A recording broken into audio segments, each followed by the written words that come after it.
Bismillah.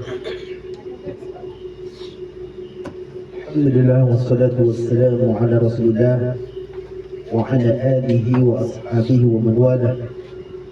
Asyhadu an la ilaha illallah wahdahu la syarika lah wa asyhadu anna nabiyyana wa maulana Muhammadan abduhu wa rasuluhu. Amma ba'd. Ayyuhal ikhwan, kita lanjutkan materi kita.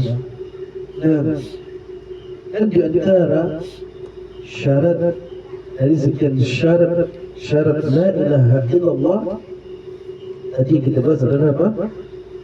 Orang yang mengucapkan la ilaha illallah dituntut mencintai kalimat tersebut dan mencintai apapun yang datang bersama kalimat tersebut.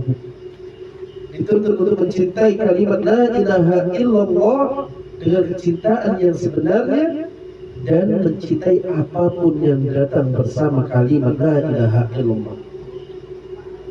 Ya. Berupa apa? Mencintai segala perintah yang Allah Subhanahu wa taala berlakukan, mencintai undang-undang yang Allah Subhanahu wa taala tegakkan, baik berupa mengerjakan sesuatu atau meninggalkan sesuatu. Demikian juga mencintai Rasulullah sallallahu alaihi wasallam dengan kecintaan yang benar.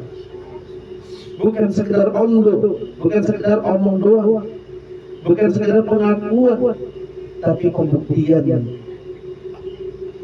Itu kecintaan yang sesungguhnya. Mencintai Allah Subhanahu wa taala tentunya diiringi dengan ketaatan, dan mencintai Rasulullah SAW juga diiringi dengan ketaatan. Maka dari itu, ma'asyar muslimin rahimani rahimakumullah, sebagaimana dalam surah Al-Baqarah tadi di ayat 165, Allah mengatakan apa? Di antara manusia ada yang mengambil tandingan-tandingan dari selain Allah Subhanahu wa taala. Mereka mencintai tandingan-tandingan itu sebagaimana mencintai Allah. Artinya di sini apa?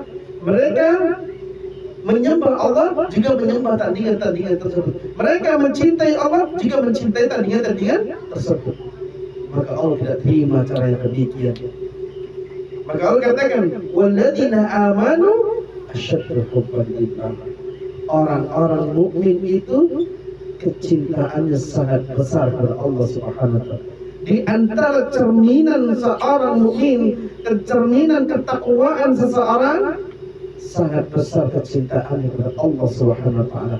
Inilah mukmin sejati, dan itulah gambaran para sahabat Nabi sallallahu alaihi wasallam, sehingga Allah katakan apa? Radhiyallahu anhum wa radu'an. Allah meridhoi mereka dan mereka ridho dengan Allah Subhanahu wa taala. Kita kalau membaca sejarah kiprah para sahabat Nabi sallallahu alaihi wasallam di dalam mendampingi dakwah Rasulullah sallallahu alaihi wasallam, maka tentu kita malu ketika kita merasa orang paling baik. Kita akan malu ketika kita merasa orang paling benar. Rupanya apa? Mungkin seujung kukunya para sahabat kita tidak nampak di sana. Ya? Mereka orang-orang yang benar-benar membuktikan keimanan mereka kepada Allah Subhanahu wa taala. Mereka orang-orang yang benar-benar membuktikan kecintaan mereka kepada Allah dan Rasul-Nya. Mereka orang-orang yang tidak pernah bisa tidur ketika Rasulullah SAW menderita. Mereka orang-orang yang tidak pernah merasakan nyaman ketika mendapati Rasulullah SAW sakit. Dan mereka adalah orang-orang yang terdepan, bahkan rela menjadi tameng senjata-senjata musuh yang ingin menghantam Rasulullah SAW. Ini gambaran kecintaan mereka. Mereka bukan sekedar ngomong, tapi mereka membuktikannya. Ya. Maka dari itu, ma'asyar muslimin rahimani rahimakumullah, ketakwaan para sahabat ridwanullah ajma'in dijadikan timbangan, dijadikan barometer, dijadikan tolak ukur oleh Allah Subhanahu wa taala untuk siapapun yang bertakwa kepada Allah Subhanahu wa taala.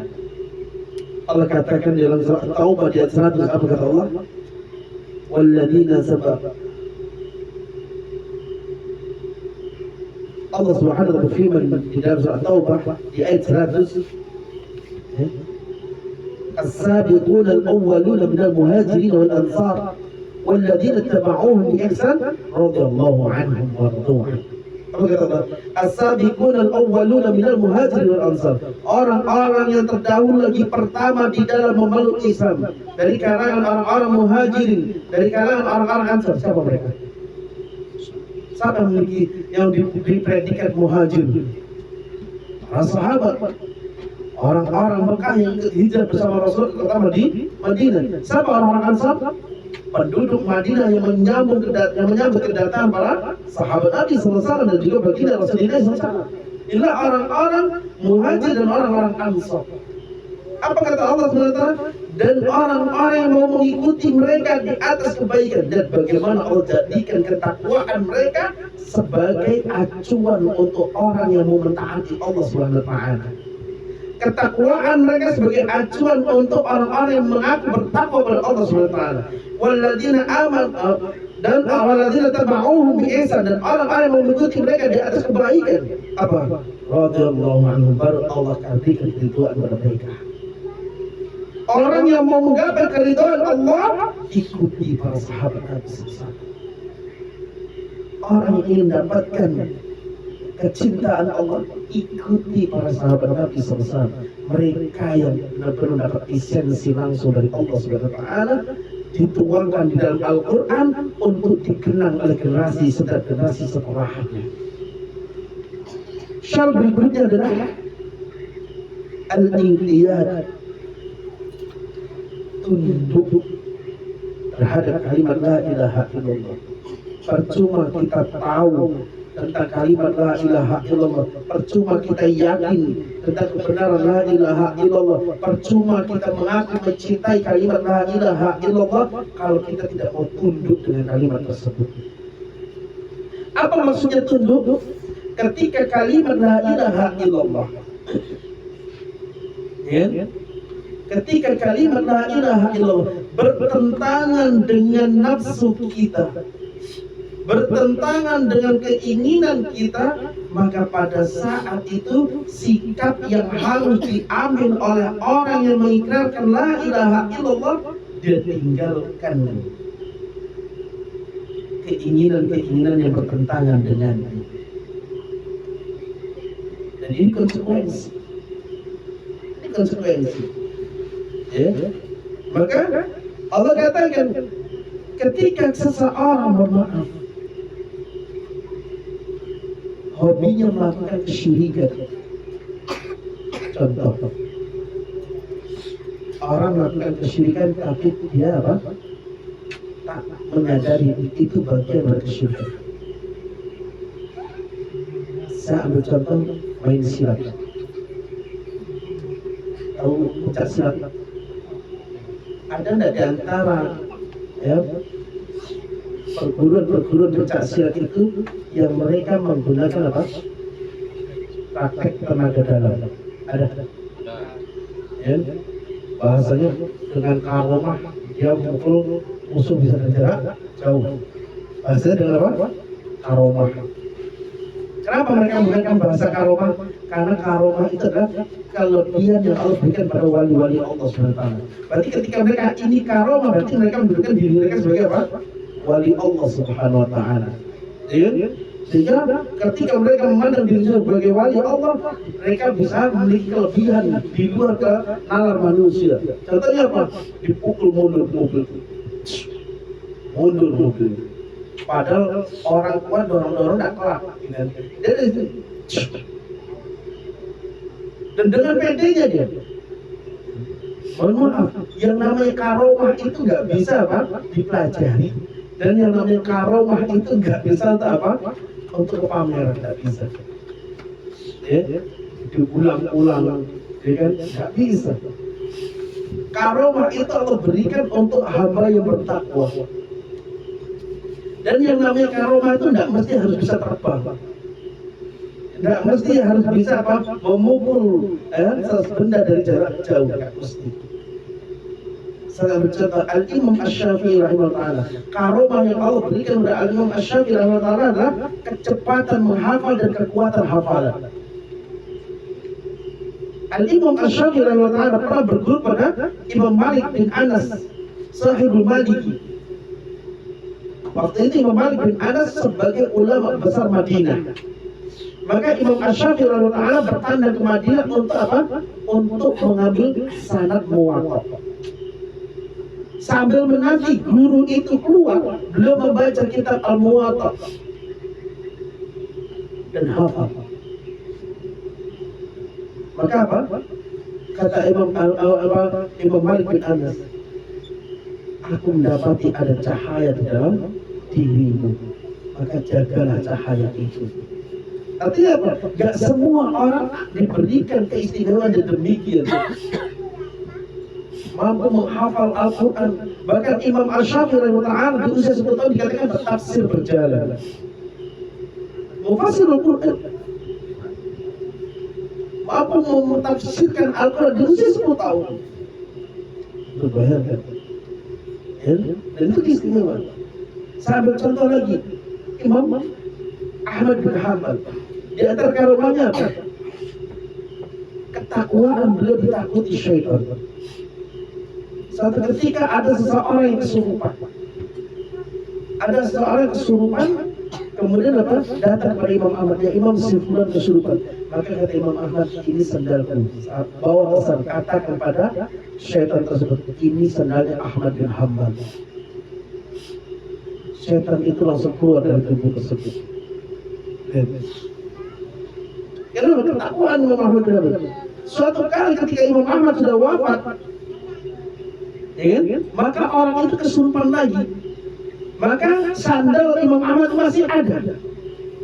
Dan sampaikan, ini sandal Ahmad bin Hanbal. Apa jawab syaitan itu? Ya aku takutkan bukan sandal itu. Ya aku takutkan ketakwaan pemiliknya. Itu bukan sandal itu yang hebat, tapi apa ketakwaan pemiliknya. Nah ini ngaku punya karomah wali Allah, sholat telat. Aku karomah wali Allah, kadang nggak sholat. Karomah dari mana? Itu adalah permainan syaitan. Ketika seseorang bermain dengan syaitan dan berlindung dengan syaitan, ini jatuh pada kesyirikan.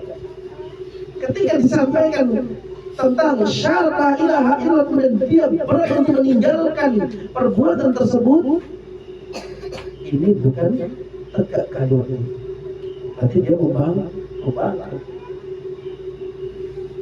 Coba antum datang temui mereka, bawakan pemahaman, pasti berat bagi mereka. Kenapa? Karena kecintaan terhadap hal demikian. Ya, maka dari itu masyaallah, di antara syarat dan syarat la ilaha illallah dibutuhkan ketundukan.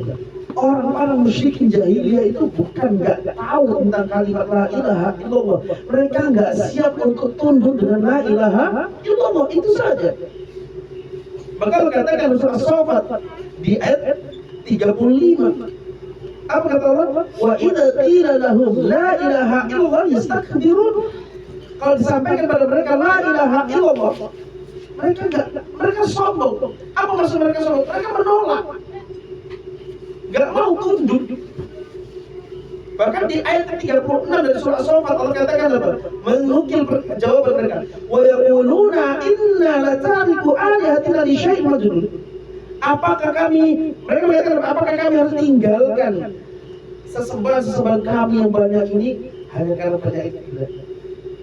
Orang musyrik jadi tahu konsekuensi. Ketika kita mengucapkan la ilaha illallah, sesuatu yang bertentangan dengannya wajib ditinggalkan. Dan di antara sesuatu yang bertentangan dengan la ilaha illallah yang paling utama kesyirikan. Nanti insyaallah akan kita bahas tentang syirik. Kenapa? Banyak di antara kita nggak tahu itu kesyirikan, ya kan? Kemudian kita terjatuh ke dalamnya. Na'udzubillah min dzalik. Ya, insyaallah nanti kita bahas Semoga Allah mudahkan. Karena itu perkara yang penting. Wajib diketahui oleh setiap mukmin untuk tegak kalimat la ilaha illallah pada dirinya. Banyak di antara kaum muslimin, mohon maaf, melakukan hal-hal yang demikian bertentangan dengan la ilaha illallah tanpa merasa berdosa. Tanpa merasa berdosa, bahkan seolah apa? Perbuatannya itu masih benar. Yang penting kan mengucapkan la ilaha illallah. Kan kata Nabi, man qala la ilaha illallah dakhala jannah. Siapa yang mengucapkan la ilaha illallah masuk surga. Betul. Ada lagi kan? Qaulu la ilaha illallah miftaahul jannah.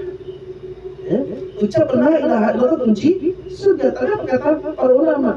Ya satu kunci gak akan dikatakan kunci kecuali apa? Kunci itu ada gerigi-geriginya. Ya. Artinya gerigi-geriginya apa? Ya terpenuhi konsekuensinya, syarat dan rukun-rukunnya. Sholat tanpa syarat dan rukun tegak gak sholatnya? Tentu tidak. Puasa tanpa syarat dan rukun tegak gak puasanya? Tentu tidak. Haji tanpa syarat dan rukun tegak gak hajinya? Tentu tidak. Demikian, la ilaha illallah tanpa syarat dan rukun gak akan tegak. Maka apa? Kita harus meninggalkan, kita harus tunduk dengan la ilaha illallah dan siap meninggalkan apapun yang bertentangan dengan la ilaha illallah.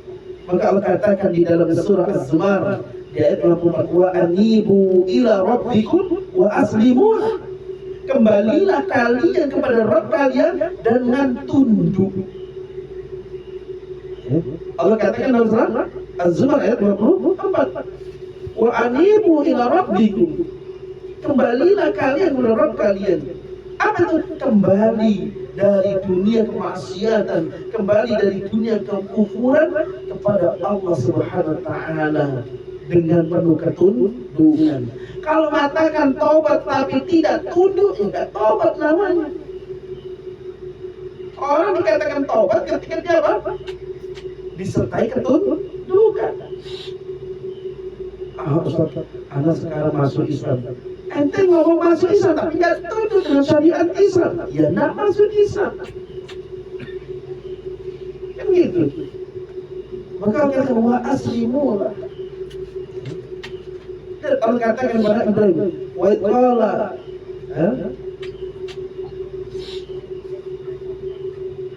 wa qala, surah Al-Baqarah.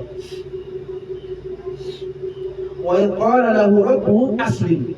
Dalam surah Al-Baqarah di akhir juz 1, wa qala lahu rabbuhu aslim qala aslamtu li rabbil alamin.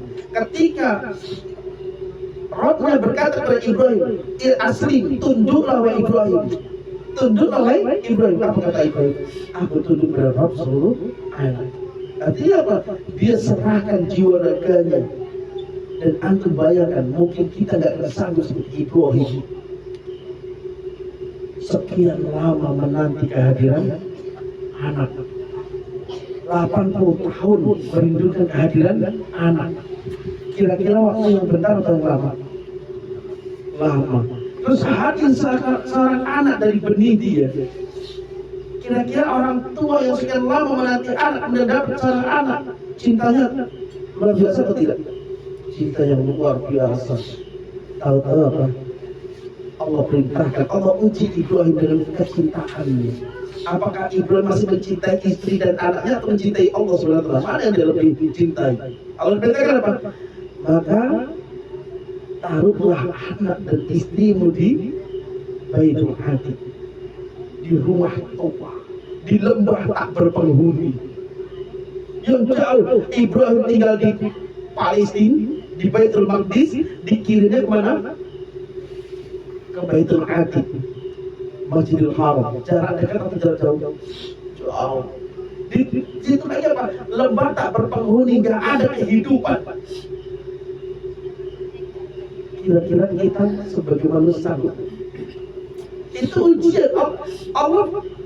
Ibrahim tahu ini Allah menguji kecintaan dia dengan Allah Subhanahu wa taala.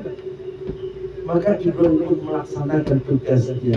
Dia taruh di situ Ismail beserta ibunya, dan dia kembali ke Palestina. Kalau kita sanggup, Wallahu ta'ala a'lam. Apalagi sang istri berkata, wahai Ibrahim, apakah Rabbmu yang memerintahkan ini? Kira-kira hati kita seperti apa? Wahai Ibrahim, apakah Rabbmu yang memerintahkan ini? Dan Ibrahim tidak sanggup jawab. Kalau itu Rabb tak akan pernah menyanyiakan kami. Allah Akbar. Dan jadilah penduduk sedemikian banyaknya semua Muhammad keturunan Ismail. Itu bayangkan. Jadi cinta kepada Allah butuh ketundukan. Karena la ilaha illallah itu butuh ketundukan. Maka Allah jadikan Ibrahim imamul muwahhidin, imam yang mentauhidkan Allah. Allah jadikan Ibrahim sebagai apa? Khalilur Rahman, kekasih Ar-Rahman, karena begitu besarnya kecintaannya terhadap Allah dan dibuktikan dengan kenyataan. Bagaimana? Apalagi itu anak satu-satunya yang dia sudah tua renta, sudah bisa disuruh anak, datang perintah yang kedua, ujian kecintaan lagi. Apa itu? Sembelihlah anak. Demi diperintahkan untuk menyembelih sang anak. Ayah mana yang sanggup menyembelih buah hati yang dicintainya? Sebagai ujian kecintaan terhadap Allah Subhanahu wa Ta'ala. Tapi Ibrahim mewujudkan cintanya terhadap Rabbnya dan dia tunduk dengan tunduk yang sebenarnya. Ini ketundukan, butuh pengorbanan. Ini ketundukan yang dihiasi dengan penuh kecintaan. Ada wujud pengorbanan di dalamnya. Ya. Kemudian di antara syarat yang harus dipenuhi oleh orang-orang yang mengucapkan la ilaha illallah, al-qabul, menerima apapun konsekuensi itu dengan penuh keikhlasan dan keridhaan. Al-qabul, menerima kalimat la ilaha illallah yang Allah Subhanahu wa Ta'ala tegakkan beserta konsekuensi yang ada bersamanya. Dia terima secara keseluruhan. Kalau harus dengan pengorbanan, dia akan tegakkan dengan pengorbanan. Kalau harus dengan berjihad, dia tegakkan dengan penuh dengan jihad di jalan Allah Subhanahu wa Ta'ala. Dan yang terakhir, kaum muslimin rahimanallah, al-kufru bima yu'badu min dunillah, mengingkari segala yang disembah dari selain Allah Subhanahu wa Ta'ala. Ini syarat-syarat daripada la ilaha illallah.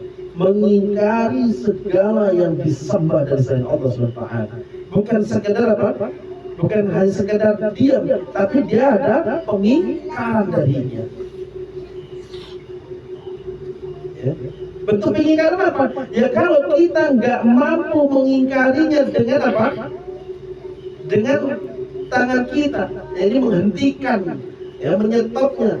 Setidaknya apa? Mengingkarinya dengan nasihat. Kalau mengingkari dengan apa, menyetopnya nggak mampu, menasihati nggak mampu, pengingkaran dengan apa? Dengan hati. Ini apa? Menjauhinya.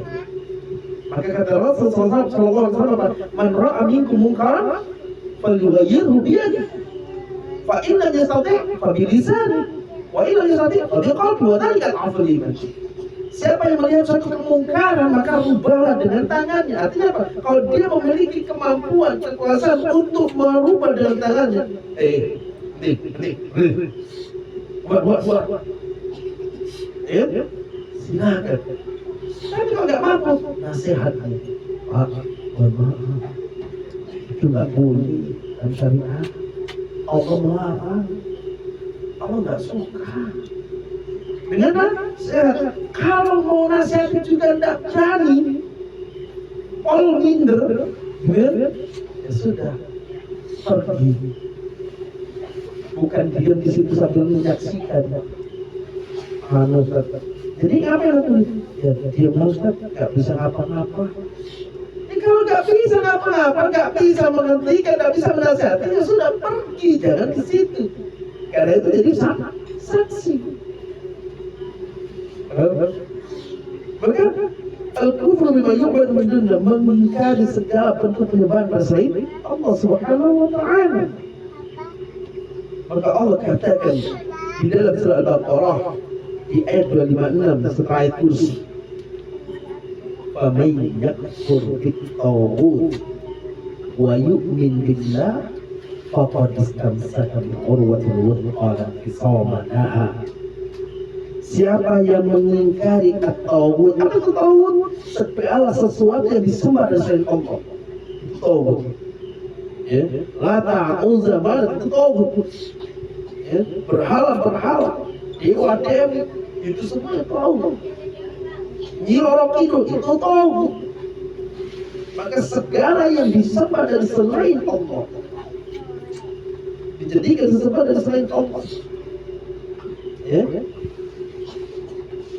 Kata Allah, barang siapa yang mengingkari segala bentuk penyembahan dari selain Allah dan beriman hanya kepada Allah saja, baru berkata faqad istamsaka bil urwatil wuthqa, sungguh dia telah berpegang teguh dengan tali yang amat kuat, la infisama laha, yang gak akan pernah putus. Apa itu? La ilaha illallah. Ini dia. Maka itu semua konsekuensi yang harus dimiliki orang-orang yang mengucapkan la ilaha illallah. Nah, kira-kira dari pemaparan ini semua bisa dipahami? Bisa dipahami? Bisa. Harapannya kita bisa mengamalkannya. Karena apa? Taruhannya adalah diterima nggak kalimat la ilaha illallah kita. Kalau nggak diterima, insya Allah di pertemuan yang akan datang, ya, mungkin kan kita kan pas bahayanya batal la ilaha illallah. Bahayanya batal kalimat la ilaha illallah. Apa itu? Innal ladzina kafaru min ahlil kitab wal musyrikin fi nari jahannam khalidina fiha ulaika hum syarrul bariyah. Ini yang batal. Orang kau batal la ilaha illallah, Allah tuangkan dalam surah Al-Bayyinah di ayat ke-6, sungguh orang-orang kafir dari kalangan ahlul kitab dan juga dari kalangan orang-orang musyrikin.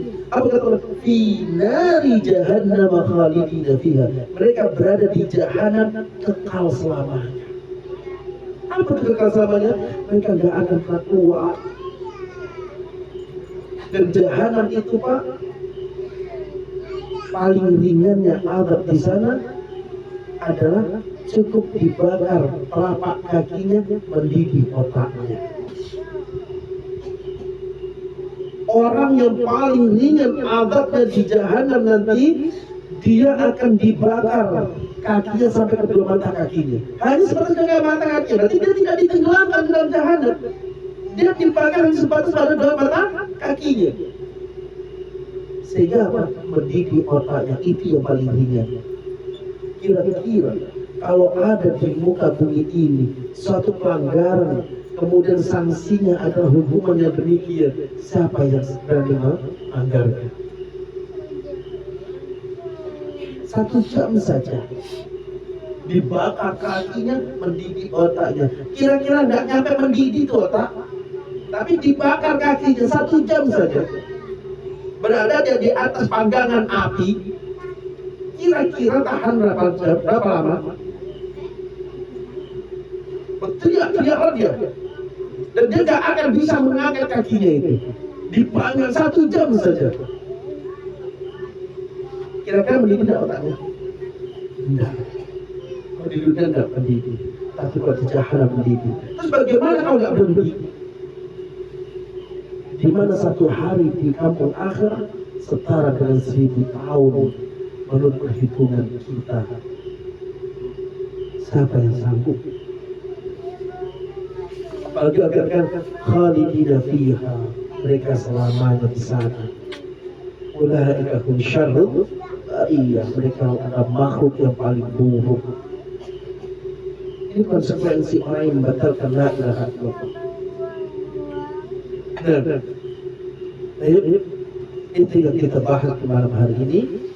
Semoga bisa dipahami dan kita bisa bersama-sama mengamalkannya.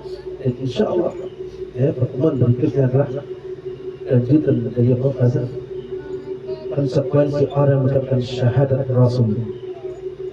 Nah, itu ya dari kajian kita di malam hari ini.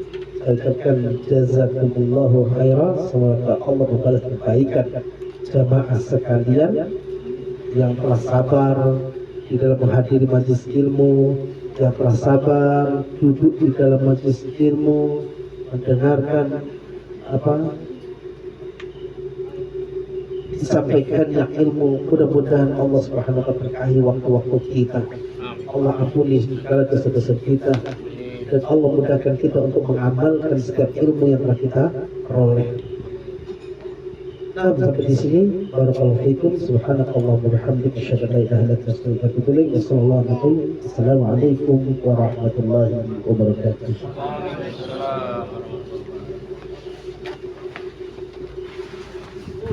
Yang itu kapan?